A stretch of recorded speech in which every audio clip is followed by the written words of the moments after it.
Vamos comenzando con la información. Suscríbete y activa la campanita de las notificaciones. Yo soy Carolina García. Hoy es lunes 31 de marzo del 2025 y cerramos el mes con la mejor información. Déjanos tus opiniones y dudas en la caja de comentarios. Se descubre un mega fraude, mi querida familia. Hoy llegó este desgarrador caso a oídos de la presidenta Claudia Sheinbaum. Se quieren apoderar de nuestro territorio nacional. Vamos prestando muchísima atención a esto que ya se reveló. Un par de semanas, Presidenta, le había planteado esta investigación que arroja que alrededor de 411 políticos y empresarios han concentrado más de 222,000 hectáreas en todo el país, y uno de los casos más indignantes es el sureste mexicano.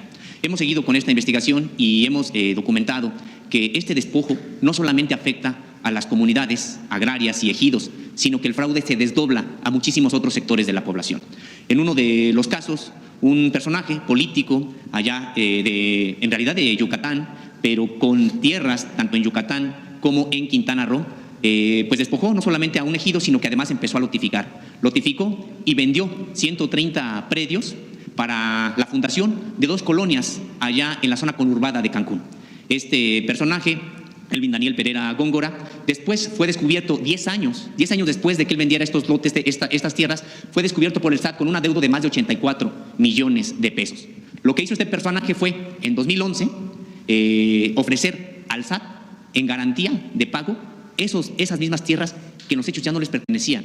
El expediente que tenemos da cuenta precisamente de los pagos que realizaron familias proletarias para formar estas colonias populares, y que además en ese momento, en las postrimerías del sexenio de Felipe Calderón y en los inicios del de Enrique Peña Nieto, aceptó esas tierras, las adjudicó incluso a la nación, esas tierras del propio SAT, y todo esto se hizo de manera subrepticia, sin que los propios habitantes de estas colonias se dieran cuenta, sino hasta 2016, cuando el SAE, el Servicio de Administración y Enajenación de Bienes, entonces empezó a requerir esas viviendas porque ya las estaba adjudicando en venta a otras personas.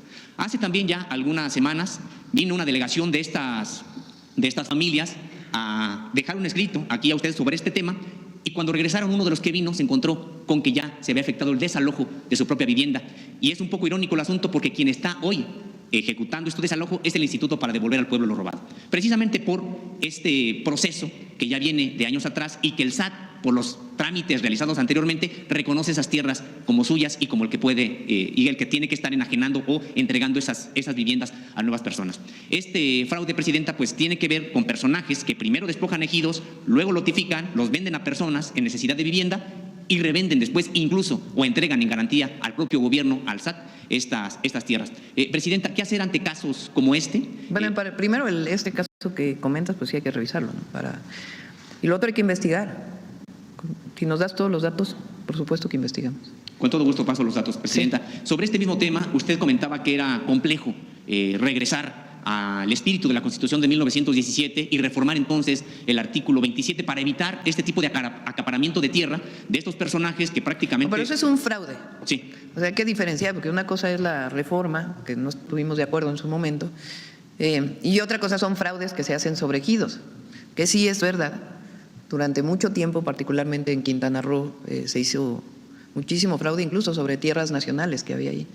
Entonces, en particular, cuando hay un fraude contra un ejido, un ejidatario, pues hay que investigar a fondo y regresar la tierra a quien es, y que investigue siempre la Fiscalía y los tribunales, porque no puede haber estos fraudes. Claro. Aquí también el problema, Presidenta, es de que el acaparamiento de tierra se da no solamente por medio del fraude, sino porque la propia ley, ya reformada, permite la disolución de la propiedad social y de los ejidos. Es decir, fraudes como estos pudieron haberse evitado de origen si es que no se logra este dominio pleno por determinados políticos, muchos de ellos exfuncionarios. Este personaje del que hoy le estoy poniendo el ejemplo, pues es un personaje político allá en Yucatán, candidato, mucho tiempo militante del PRI, después de Movimiento Ciudadano, y que hoy pues prácticamente no tiene ningún citatorio, ninguna molestia por parte de la autoridad, mientras otras personas están en esta situación. Sí, lo revisamos.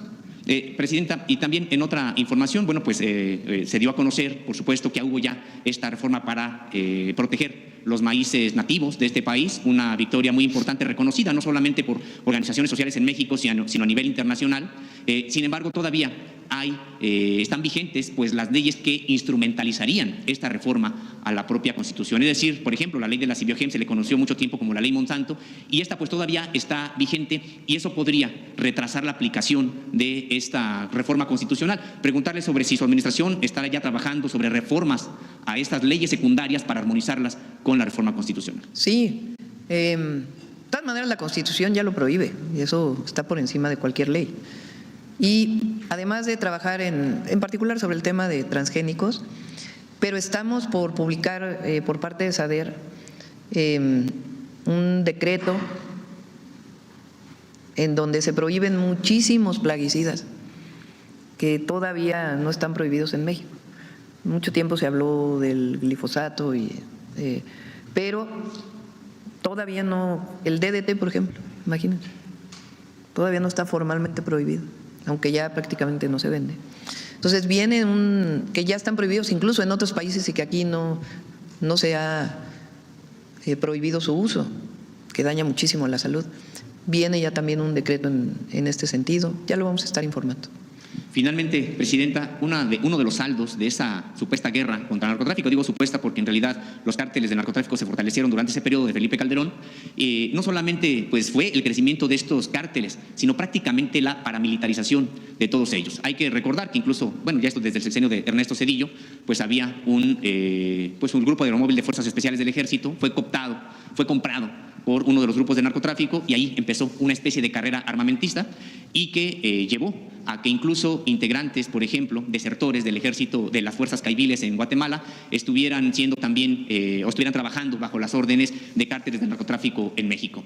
En ese sentido, desde entonces y hasta informes de 2019, 2020, pues se sabía de estos campamentos de formación tipo caivil que estaban organizando integrantes de la delincuencia organizada. El caso podría ser incluso el de Teuchitlán. Sabemos que lo que ha ocurrido, o lo que hasta el momento se ha podido averiguar sobre o confirmar sobre este campamento, es de que era un campo de reclutamiento y de entrenamiento. Preguntarle si usted tiene información sobre este tipo de campos con entrenamiento de fuerzas especiales tipo caivil, que en su momento se reportó en México, y cuántos habría en el país.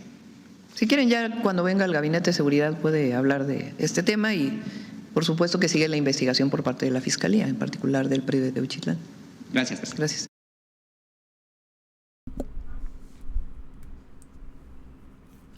Pues ahí está, mi querida familia, esto que se reveló el día de hoy. Con esto llegamos al final de nuestro video. Muchísimas gracias por acompañarnos. Yo soy Carolina García. Suscríbanse y activen la campanita de las notificaciones. Compartan este video para que llegue a muchas más personas. Déjenos sus opiniones y dudas en la caja de comentarios y síganos en nuestras redes sociales.